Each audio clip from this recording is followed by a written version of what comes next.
Sean todos muy bienvenidos a una nueva entrega del ciclo postviral. Vamos a estar conversando en esta oportunidad sobre temas que tienen que ver con la política internacional. Vamos a estar teniendo una mirada geopolítica, vamos a estar hablando también de Ecuador y también vamos a estar hablando de lo que ocurre aquí en la Argentina en una comparación latinoamericana. Para eso nos acompaña, tenemos el honor de presentar a René Ramírez Gallegos, que está aquí con nosotros. Él fue ministro de Producción y Desarrollo en la experiencia de Rafael Correa en Ecuador. Es economista, es sociólogo, así que la verdad que para nosotros es un salto de calidad tenerte aquí presente. Muchas gracias por venir. Muchas gracias, Pablo, por la invitación. Felicitaciones por el programa. Bueno, vamos a empezar a hacerte algunas preguntas. En estos tiempos que corren, ¿no? Muchos hablan de que comenzamos una nueva era, que vamos camino hasta casi una nueva revolución industrial, una cuarta revolución industrial con algoritmos, con nuevas tecnologías, con inteligencia artificial y como si fuera esta nueva etapa del capitalismo una nueva etapa de expansión en la que trae aparejada nuevas culturas, nuevos sujetos políticos. Yo hace un poco tiempo te escuché que vos tenías otra mirada de esto y que lo relacionabas este nuevo periodo también con un estancamiento de la economía y que eso también genera algunos vaivenes políticos. No sé si querés contarnos un poco tu idea, que me parece muy interesante empezar por ahí. Después vamos para otros lados. Sí.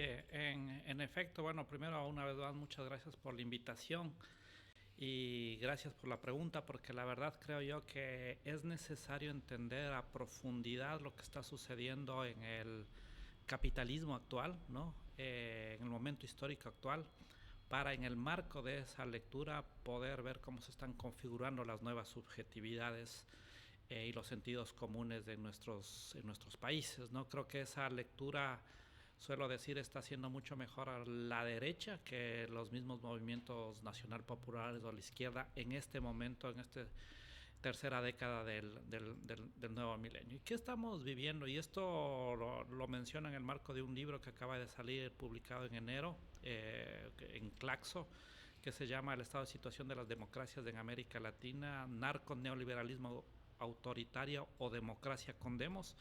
Y en esto trato de... Es un libro colectivo que coordino y escribo un par de capítulos ahí, pero la hipótesis es justamente demostrar cómo el cambio en la materialidad, ¿no? En el modo de acumulación, en el mundo del trabajo, te construye esa subjetividad, ¿no? Entonces, y en ese marco, si es que uno ve los ciclos largos históricos a nivel del capitalismo y concretamente en América Latina, podríamos decir que estamos viviendo un momento similar a lo que fueron los 70 en la región. ¿Y aquí a qué se debe principalmente? Hubo un momento de recesión económica, ¿no? Hubo un momento en el caso de los 70 de dictaduras, ¿no? Ahora es un momento de asedios a la democracia, por decirlo de alguna forma, que tiene otro formato completamente diferente a cómo fueron las dictaduras de los 20, pero no deja de haber un asedio a la democracia. Existen procesos de concentración muy amplio, en este caso de la riqueza en términos sociales, con la particularidad que es problemático en este momento, que se vive, a diferencia de los 70, que se vive una crisis hegemónica, ¿no? A más de esta crisis de recesión capitalista. Y acordémonos que de cierta manera el matrimonio que se da en los 80 y 90 entre democracia liberal y neoliberalismo es justamente porque se interpelaron a las dictaduras, nadie ponía en tela de duda a la democracia, ¿no? Pero a su vez vino con la revolución de las TICs, que implicó una cierta expansión de la economía, un ciclo positivo de las largas ondas de acumulación, ¿no? Que en este momento, en el 2008, volvió a caer, ¿no? Entonces se da un proceso de recesión y en ese sentido uno de los temas fundamentales es que esta convivencia, este matrimonio armónico entre democracia liberal y capitalismo que se dio durante casi 20 años, este momento no es viable. Entonces, el neoliberalismo tiene que prescindir bajo nuevas estéticas, nuevos formatos de la democracia, ¿no? Por eso la mejor propuesta antineoliberal, que el antineoliberal termina siendo antisocial porque empobrece, porque elimina derechos, etcétera, es defender la democracia, ¿no? Pero no solo la democracia procedimental, no solo la democracia liberal de las elecciones, sino inclusive avanzar hacia una democracia mucho más radical en términos deliberativos, asociativos, participativos, ¿no? Y es por eso claramente que las nuevas derechas, ¿no? Ya vienen con tintes mucho más protofascistas, ¿no? En el sentido de que han encontrado un mecanismo, por eso es necesario repensar la lógica estatal, ¿no? En el cual se dan suerte de golpes de Estado, ¿no? A través de las mismas instituciones, ¿no? Recordemos lo que sucedió con Dilma, ¿no? Hay con el impeachment, ¿no? Veamos lo que ha sucedido con el lawfare, lo que sucedió con Lula, que Bolsonaro gana porque le meten preso a Lula y luego resulta que ha sido inocente, pero ya gobernó Lula ya gobernó Bolsonaro e hizo el desastre que hizo. Se intenta proscribir a presidentes como fue el caso de Cristina, de Evo, ahora mismo del mismo Rafael, que en menos de un mes hicieron un juicio lo cual le proscribieron por influjo psíquico, por telepatía, dado que no encontraron ningún tipo de pruebas, ¿no? Entonces, claramente la democracia está en riesgo, ¿no? Y está en riesgo porque no se da tal suerte de una nueva revolución tecnológica todavía, ¿no? No podemos decir que la inteligencia artificial ya es una nueva revolución, no existe un auge de una nueva forma de acumulación, más bien seguimos en una recesión y seguimos en un momento de lo que llama uno de los mejores economistas para mí estructuralistas, que es Anwar Said, que te habla de el retorno del capitalismo rentista, ¿no? Igual a lo que fue el primer momento del capitalismo, que era un rentismo ligado a la esclavitud y ligado en este caso a los recursos naturales. Luego vino lo que constituye el capitalismo más industrial, más el capitalismo genuino del plusvalor a través de la mano de obra de trabajo. Y ahora retornamos a este capitalismo digital de plataforma que genera un rentismo a partir de esta institucionalidad articulada a la propiedad intelectual, en donde se da realmente una extracción de riqueza de tiempo, ¿no? Ya no solo en el trabajo, sino en la vida cotidiana, ¿no? Claramente el nivel de incremento de extractivismo de la vida a través de la digitalidad, con cuánto tiempo dedicamos al TikTok, a las redes sociales, etcétera, es un tema que es consustancial al capitalismo y que la verdad es muy peligroso porque es otro robo de tiempo, que en este caso los que están acumulando son grandes corporaciones nacionales que trascienden a los estados. Y esto es un tema diferente también a nivel geopolítico, porque son las corporaciones transnacionales digitales que buscan construir una nueva orden mundial en una otra institucionalidad diferente a la que fue después de la Segunda Guerra Mundial. Entonces hay un peligro real porque ya lo público visto a través de lo estatal también está asediado a través de, en este caso, las grandes transnacionales privadas, sobre todo digitales, ¿no? Quien ha entendido bien esto se llama Trump, que no lo entendió en su primer mandato, ¿no? Pero ahora tiene mucha claridad y por eso el día de su posición la primera foto era él con los CEOs de las grandes transnacionales como Amazon, Facebook, X, bueno, Elon Musk, etcétera. Entonces, tenemos que entender a profundidad este cambio y es este cambio el que está configurando una subjetividad en contra de procesos más igualitarios, equitativos, democráticos, solidarios, ¿no? Y en ese marco tenemos que entender para generar propuestas alternativas, ¿no? Está muy buena la propuesta, lo que sí, porque en general siempre planteamos primero las ideas y en algún punto la cuestión del progreso, cómo se presentan estas nuevas tecnologías y que pareciera que cuando criticamos a las grandes industrias tecnológicas estamos en contra de la evolución de las sociedades y cuando uno se pone a revisar lo que son los números, la creación de riqueza y obviamente cuando tenemos menos riqueza para repartir, los métodos democráticos quizás no sean lo más adecuado. Ahora me quedo con ganas de escucharte sobre esta cuestión de cómo las nuevas derechas en el mundo han logrado interpelar mejor a la ciudadanía. si podemos hablar de nuevas ciudadanías, nuevos sujetos sociales y por qué, la pregunta sería más compleja, por qué esas derechas logran interpelar ya sea a los nuevos trabajadores de las plataformas o a las personas que están aisladas en su computadora, bueno, ya nos dirás vos, mejor que incluso el progresismo, que en general siempre ha presentado propuestas de solución para la precariedad. ¿Cómo fue que perdimos esa mirada transformadora, esa posibilidad de interpelar al que peor está, que hoy se siente más cercano a las propuestas de la derecha que a las que naturalmente, por lo menos lo que fue la historia en los siglos anteriores o en las décadas anteriores, era más propenso a estar con las miradas más del progresismo, la izquierda, el peronismo en Argentina? ¿Qué pensás de eso? Bueno, el tema fundamental, y quizás empiezo con este dato que da Bercellone de las 500 empresas más grandes a nivel mundial, en la cual en los 70s, 80s, el 85% del valor de las empresas venía de activos fijos, ¿no? Ahora, en la actualidad, el 85% del valor de las empresas viene de activos intangibles, ¿no? Que tiene que ver con el tema justamente de la digitalidad, de la comunicación, de la propiedad intelectual, etcétera, de las marcas, ¿no?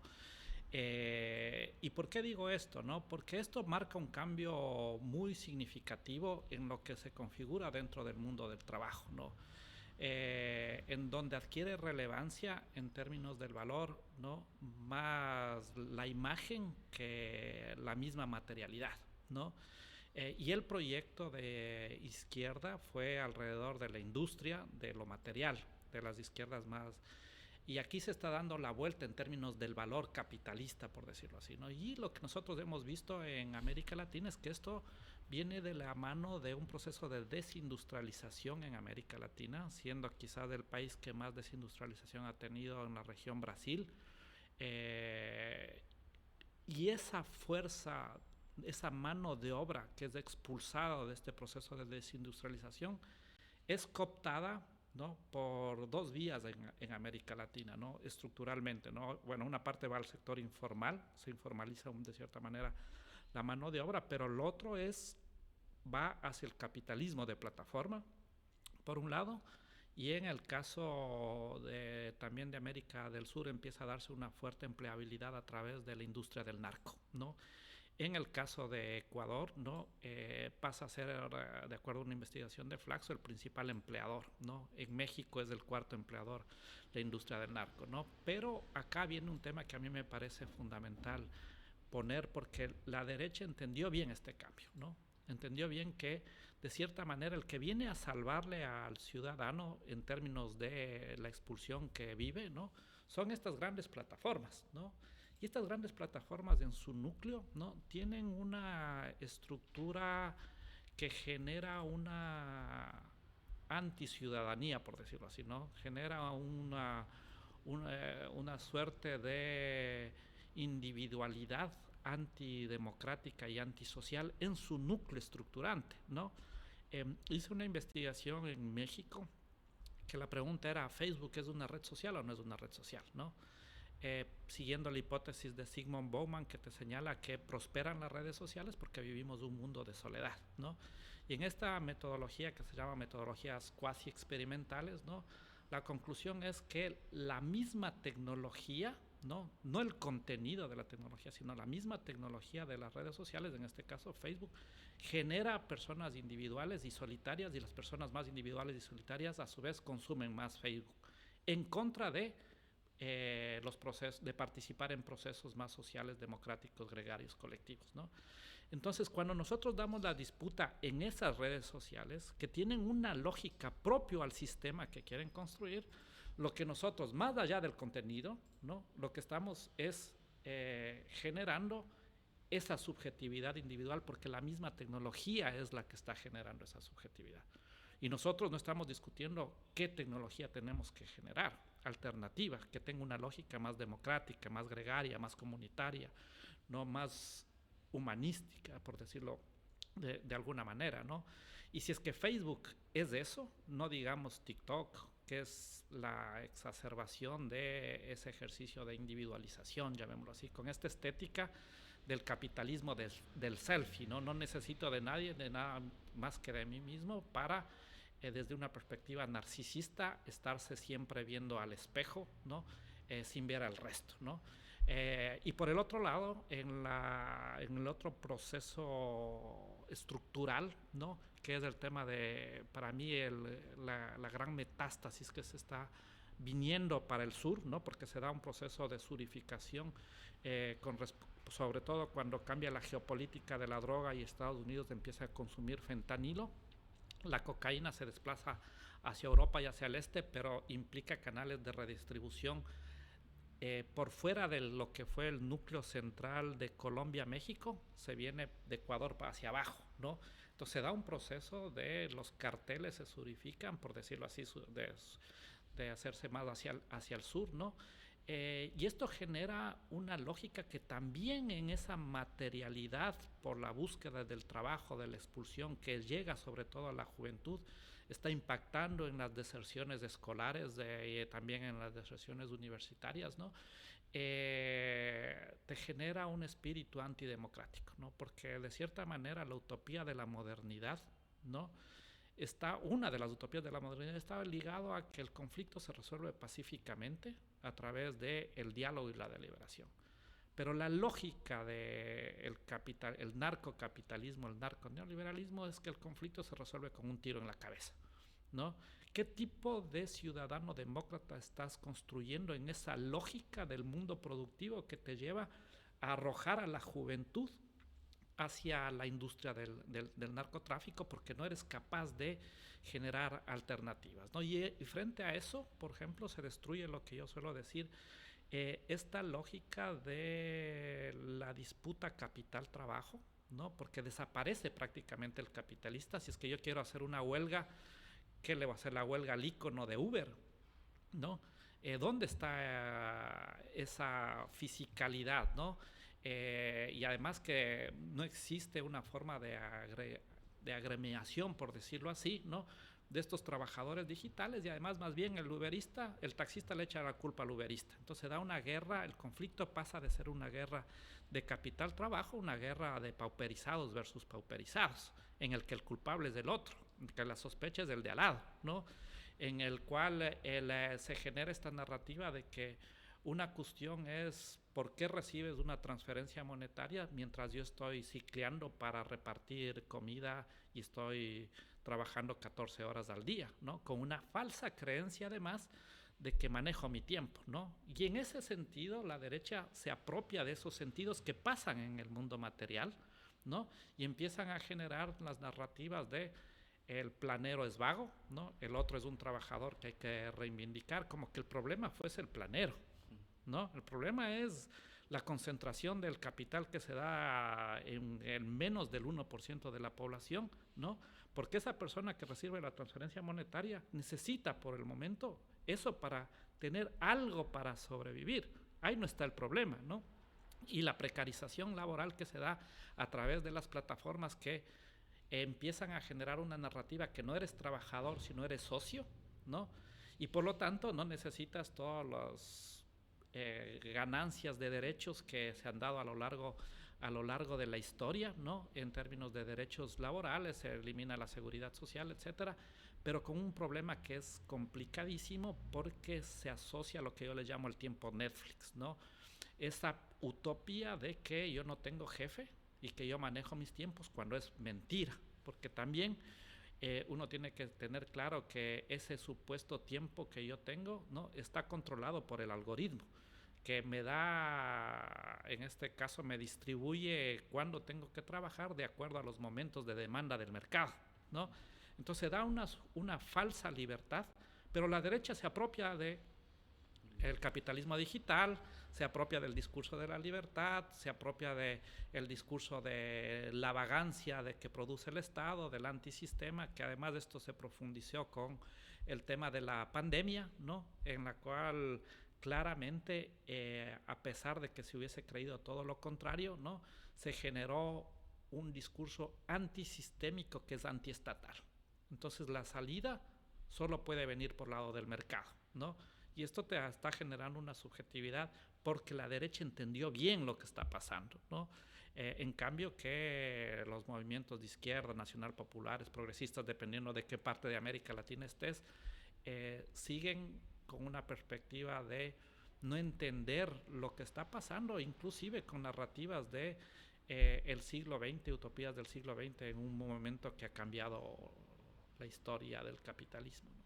Sí, muchas veces es muy interesante lo que decís, ¿no? Y te sumo la cuestión de la autoexplotación, ¿no? Cómo cambió esa tensión entre capital y trabajo por un aparente como el empresario de sí mismo, ¿no? La idea de empresario de sí mismo. También todo tipo de cuestión que intermedie entre mercado y el sujeto también como que tienda a desaparecer, ¿no? Ya sea el sindicato, ya sea la representación política, también en algún punto tiende a como, bueno, la casta, le dicen acá ahora todo tipo de representación política.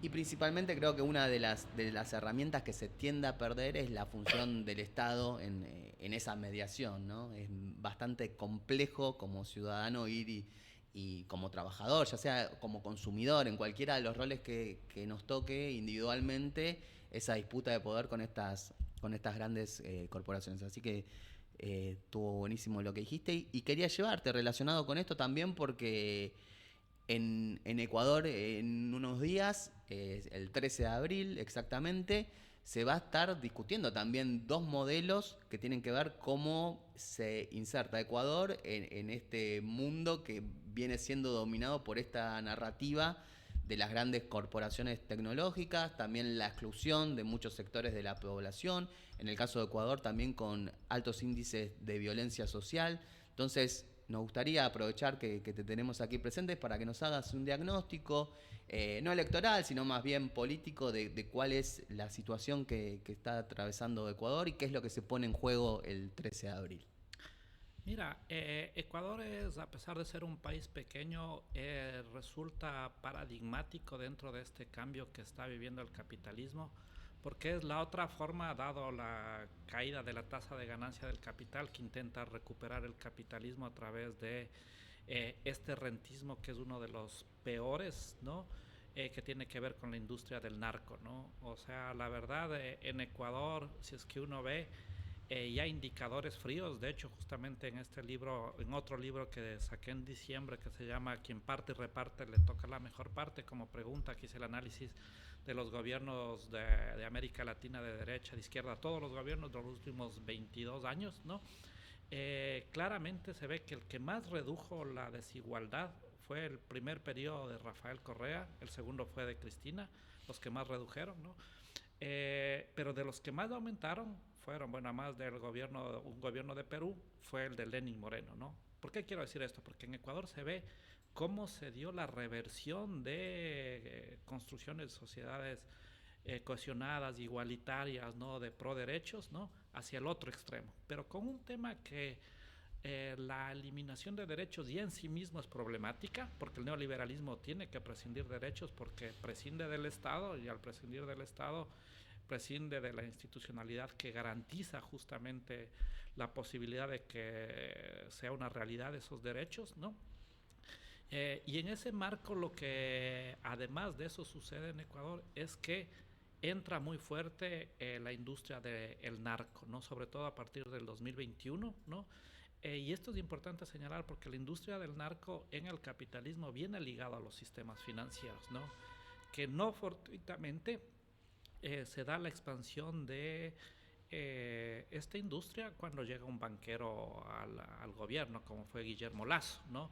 Y que continúa en este caso con otro que también es banquero, pero también es exportador, y aquí es un tema que es muy interesante desde el capitalismo, porque el capitalismo actual es un capitalismo financiero, especulativo, ¿no? Pero en el caso de la parte más física, ¿no? La droga tiene que llegar de alguna forma, ¿no? Y en este caso, en Ecuador, a partir del 2021 empieza a ser como que el puerto más importante de distribución de la droga para Europa. Sale de los puertos de Ecuador alrededor del 70%, ¿no? 60-70%, ¿no? Principalmente hacia Europa, ¿no? Y hay un tema que además resulta importante, digo, porque ahora el actual presidente, que es Daniel Noboa, que pertenece a las familias es la familia más rica de Ecuador, ¿no? Está ligado a la producción del banano, ¿no? Y uno diría, ¿qué tiene que ver el banano con la coca? Bueno, la forma de llegar a la cocaína, en este caso a Europa, ¿no? Es a través de los containers de banano, ¿no? Buena parte, ¿no? Y esto acaba de salir, se puede revisar la investigación de la Folha de Sao Paulo, ¿no? Donde claramente ve cómo se ligan las empresas del actual presidente, ¿no? Con, en este caso, cómo están llegando la droga, en este caso, a Europa. Entonces, ¿esto qué hizo? Esto hizo construir algo que es muy problemático en Ecuador. Nosotros, cuando estuvimos en el gobierno con Rafael Correa, fuimos de los países que más bajamos la tasa de homicidios hasta llegar a ser el segundo país más seguro de América Latina, después de Chile, ¿no? Ahora Ecuador es el primero, ¿no? Que ahí también se ve la reversión, ¿no? ¿Y por qué? Porque una vez más se da la guerra entre carteles, la guerra en quien distribuye en los territorios, cooptan a la juventud, ¿no? Y la tasa de crecimiento ahora de Ecuador del número de muertos por homicidios es exponencial, ¿no? En donde en el gobierno de Daniel Noboa, si es que uno hace el promedio por mes, es más alto que inclusive que el de Lazo, que es del otro banquero, que ya en sí mismo era muy alto. Entonces aquí yo te diría que ni siquiera estamos hablando de dos modelos económicos que lo son, o dos modelos de desarrollo que lo son, o dos modelos, en este caso, de democracia versus autoritarismo que lo son, sino estamos hablando de vida o muerte, ¿no?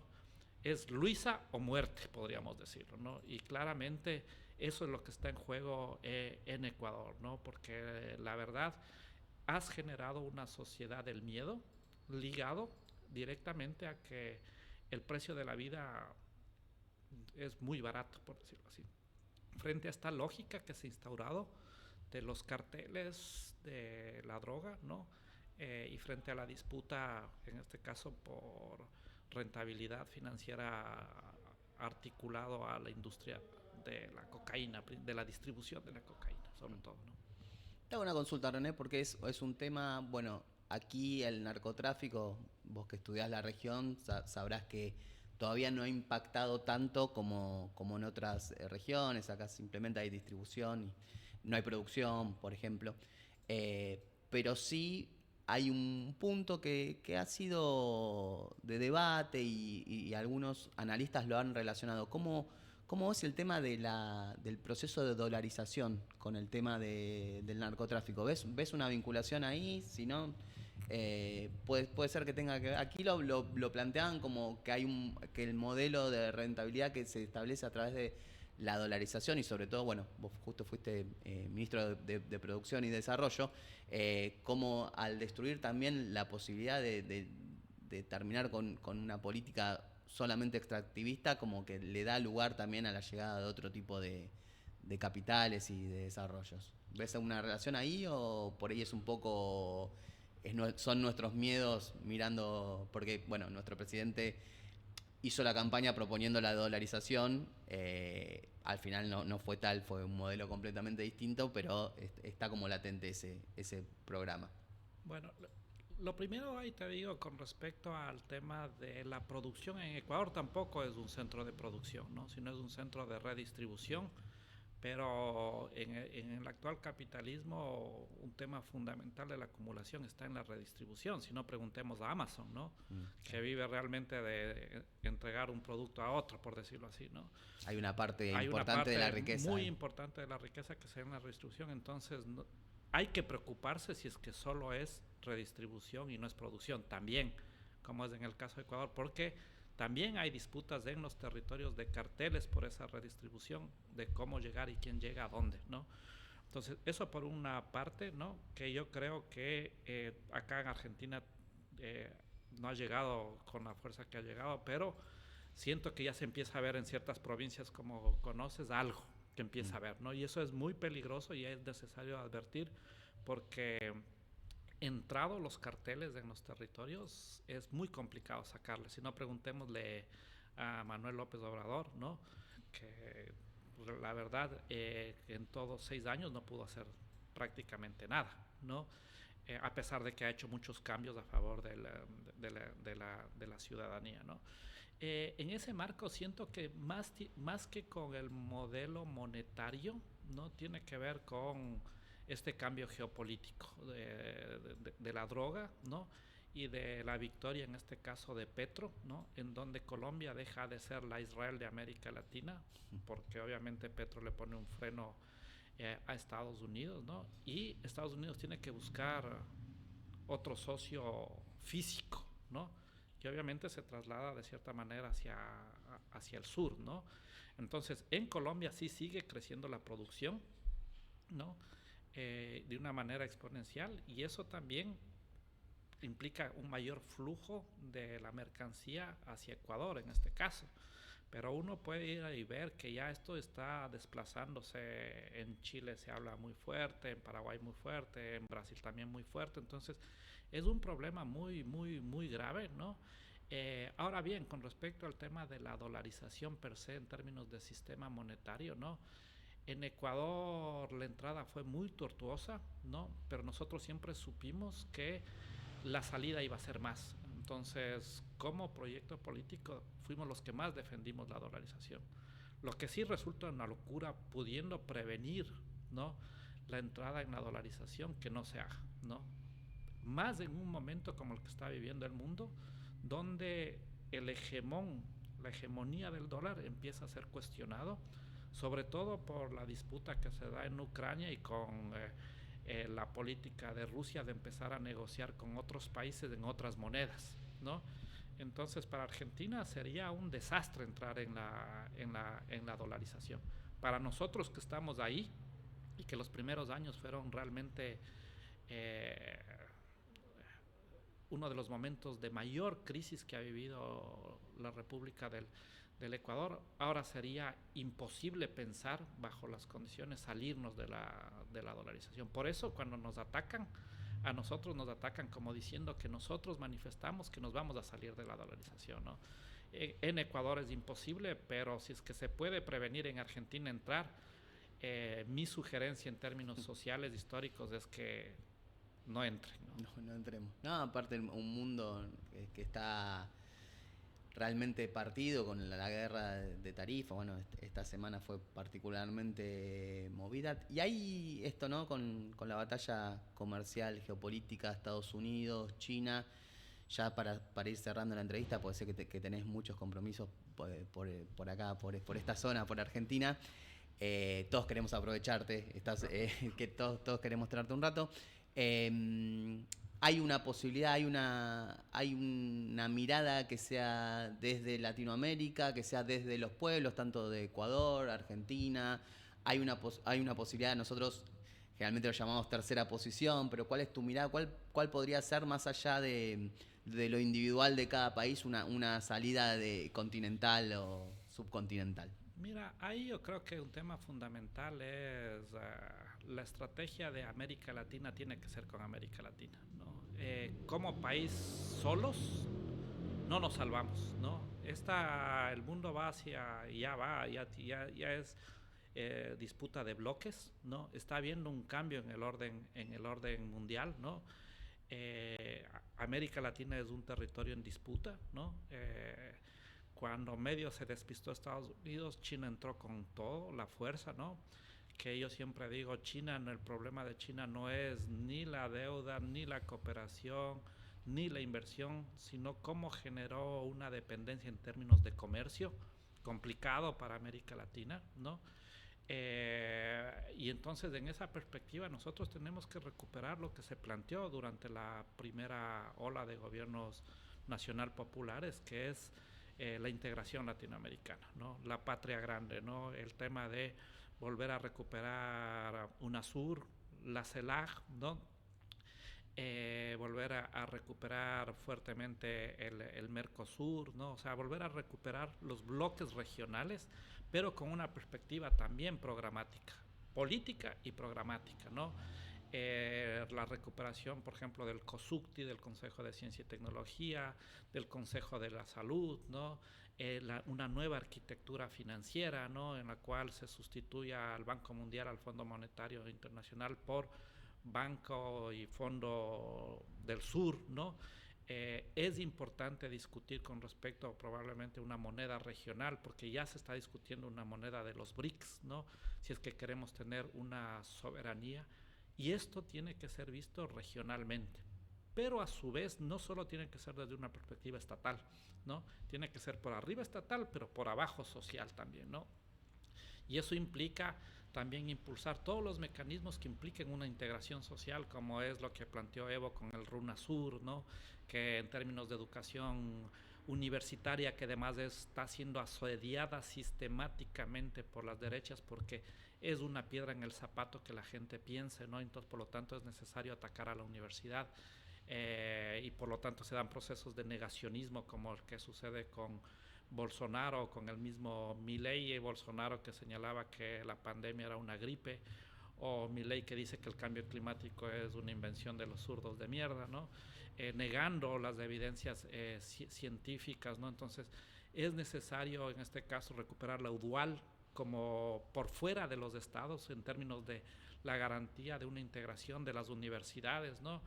La misma Claxo en términos de producción de ciencias sociales por fuera de los estados, porque sabemos que en democracia puedes ganar o perder, y cuando llegan las derechas lo que hacen es buscar desmantelar la ingeniería institucional estatal, macroestatal, ¿no? Eso no significa que no tengamos que recuperar esos espacios, ¿no? Y a su vez, lo que es importante señalar es que en América Latina no está perdida la batalla, ¿no? Si es que uno ve claramente en términos electorales, por decirlo de alguna manera, acaba de ganar Uruguay, está en México Claudia, está en Brasil Lula, está Petro, está Boric, esperemos que el 13 esté también Luisa, ¿no? Y en el otro lado también están intentando disputar, entonces no está perdido, ¿no? Entonces ahí viene un tema que me parece fundamental, que tiene que ver con una unidad desde lo político, pero también lo político con lo social, ¿no? Que en el caso de Ecuador es primera vez que se da esta articulación, ¿no? En este caso con las fuerzas sociales liderados por el movimiento indígena, ¿no? Con el proyecto político más importante de los últimos 20 años, que es la Revolución Ciudadana, ¿no? Entonces, ese matrimonio también tiene que darse, porque mientras la derecha lo que busca es separarnos, desunirnos, ¿no? La izquierda lo que tiene que buscar, o los movimientos nacional populares, es volver a unir las fuerzas populares, que es lo único que tenemos, ¿no?